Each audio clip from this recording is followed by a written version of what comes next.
নমস্কার। আজ আমি প্রথম ব্লগ ভিডিও বানাচ্ছি, যেটা অন্যের জন্য। এতদিন তো আমি নিজের জন্য বানিয়েছি। অনেকে আমাকে ফোন করে বলছে যে কীভাবে ভিডিও বানাবো, কীভাবে ইউটিউবে ছাড়বো। তো এইসব কোশ্চেনের অ্যান্সারের জন্য আজকে আমি একটা ব্লগ ভিডিও শুরু করছি। তো অ্যাকচুয়ালি আমার নাম হচ্ছে রূপম রায়। আমার হাজব্যান্ড এয়ারফোর্সে কাজ করতো, এখন রিটায়ার হয়ে গেছে। এখন আমার মতো অনেক মহিলাই আছে যাদের একটু টাইম পাস করতে অসুবিধা হচ্ছে, বা বাড়ির অন্যান্য হাজব্যান্ড, বাচ্চা, নিজের শরীর কিছু না কিছু কারণে যাদের তনাও সৃষ্টি হচ্ছে। তো ওদের একটা টাইম পাসের জায়গার দরকার। তো অনেকে চায় ইউটিউব খুলতে, ইউটিউবে নিজের জিনিসগুলো শেয়ার করতে, যার মধ্যে যে কোয়ালিটি আছে সেই জিনিসগুলো শেয়ার করতে চায়, তো কিন্তু জানে না কীভাবে করতে হবে। তো আজ আমি সেটাই তুলে ধরছি আপনাদের কাছে। প্রথমে আপনি যে স্মার্টফোনটি ইউজ করেন, সেই স্মার্টফোনটিতে আপনার নেট থাকা খুব জরুরি। তারপরে আপনি খুলবেন ইউটিউবটা ওপেন করবেন। ইউটিউব ওপেন করার পরে দেখুন আমি ইউটিউব ওপেন করলাম। এইটা ইউটিউব বাটন আমি ওপেন করলাম।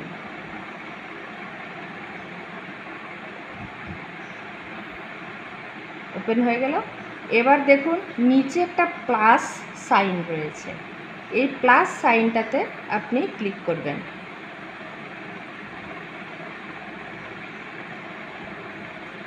প্লাস সাইনটাতে ক্লিক করার পরে আপনার কাছে এখানে দেখুন 4টা অপশান দেওয়া রয়েছে। তো 4টার মধ্যে আমি শর্টটাকে চুজ করলাম। তো শর্টটা যখনই চুজ করলাম এই রকম আসবে। তো এই যে এইখানে দেখুন রয়েছে অ্যাড সাউন্ড, তো তার মানে আমাকে এখান থেকে সাউন্ডটা নিতে হবে। আর যদি আমি সেলফি নিজে আমি ধরুন ভিডিওটা নিজে বানাচ্ছি, তাহলে আমাকে এটা সেলফি নিতে হবে। তো এটাকে টিপব, তো আমার নিজের ফটো এসে গেল। এবার আমি গান চুজ করব। গান কিভাবে চুজ করব, এটাতে আমি ক্লিক করলাম।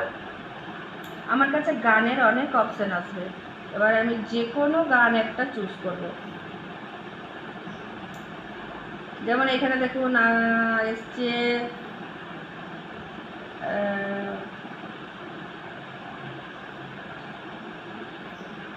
মে তুইসে আইসে মিলু। আচ্ছা চলুন আমি এইটাই শুরু করছি। তো এই গানটা আমি ওপেন করলাম, দিয়ে এইটাকে এই যে অ্যারো চিহ্নটা আছে, এই অ্যারো চিহ্নটায় আমি ক্লিক করব। যেই অ্যারো চিহ্নটা ক্লিক করব, এইখানে ওই গানটা বাজতে থাকবে। এইখানে গান বাজবে, তখন আমি এইখানে অন করে দেবো। অন করলেই ভিডিওটা পুরো তৈরি হয়ে যাবে। এবার 15 সেকেন্ড, এখানে দেখুন একটা টাইম দেওয়া রয়েছে 15 সেকেন্ড। তো 15 সেকেন্ড গানটা বাজবে, আমি 15 সেকেন্ড এখানে আমাকে অ্যাক্টিং করতে হবে।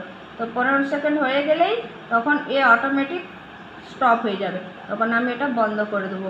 দিয়ে এবার আমি যাব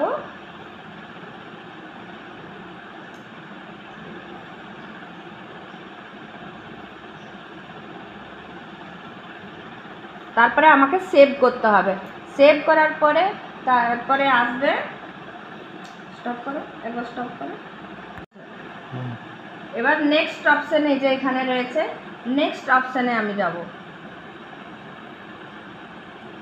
এবার নেক্সট অপশানে পরে আমাকে এবার এইটার থাম্বনেল তৈরি করতে হবে, যে আমি কি পজিশনে এই ফটোটা রাখলে লোকের কাছে অ্যাট্রাকটিভ লাগবে, আমাকে সেটা দেখতে হবে। তো আমি কি করব, এটাকে ক্লিক করব। ক্লিক করার পরে আমি দেখব যে এটা কোন পজিশনে থাকলে লোকের ভালো লাগবে। তো ধরুন এই পজিশনটা ভালো লাগছে, তো আমি এটা ডান করে দিলাম। ডান করার পরে এটা থাম্বনেল তৈরি হয়ে গেল। এবার আমাকে লিখতে হবে, এই যে ক্যাপশন ইওর শট, এখানে আমি ক্লিক করব। তখন আমার কাছে এই জিনিসটা এসে যাবে, মানে কিবোর্ডটা এসে যাবে। কিবোর্ড আসার পরে এটার নাম দেবো, যে গানটা আমি চুজ করেছিলাম সেই গানটাই আমি এখানে টাইপ করব। ধরুন গানটা আমি ভুলে গেছি, কি চুজ করেছিলাম, ABC আমি গানটা চুজ করলাম, লিখলাম, কারণ আমি যেটা চুজ করেছি সেই গানটার হেডিংটা লিখতে হবে এখানে। তারপরে আমি এখানে লিখব এই যে 1 2 3 এখানে লেখা রয়েছে, এই 1 2 3টা আমি ক্লিক করব। ক্লিক করার পরে আমার হ্যাশ আসছে, এই হ্যাশট্যাগ ইউজ করব। হ্যাশট্যাগ ইউজ করে কি লিখব, শর্ট ভিডিও।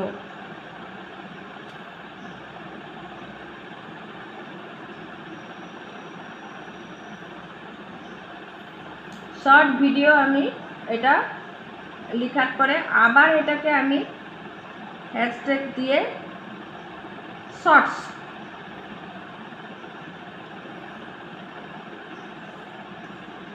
এবার আমি লিখব ট্রেন্ডিং।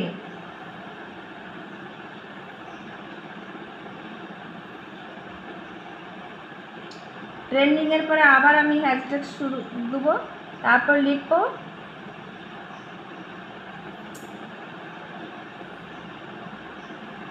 লাইক,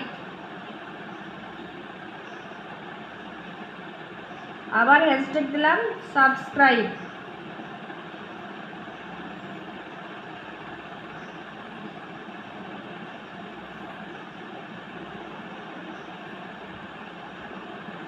এবার আপলোড শর্ট, এই আপলোড শর্টে আমি যাব।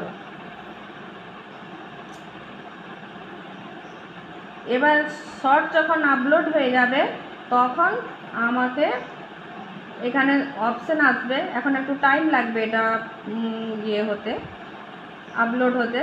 তো ওর পরে আমার কাছে একটা অপশান আসবে যে আপনি কী ধরনের অডিয়েন্স চান, বাচ্চাদের না বড়দের। তো আপনার ভিডিওটা যদি বাচ্চাদের হয় তাহলে আপনি বাচ্চাদেরটা ক্লিক করবেন, নাহলে বড়দেরটা ক্লিক করবেন, ব্যাস আপনার ইউটিউব শুরু হয়ে গেল। এর পরের স্টেপ আমি আবার নেক্সট ভিডিওতে বলবো। তো ততক্ষণ বিরতি রাখলাম। থ্যাংক ইউ ভেরি মাচ আমার ভিডিওটি দেখার জন্য।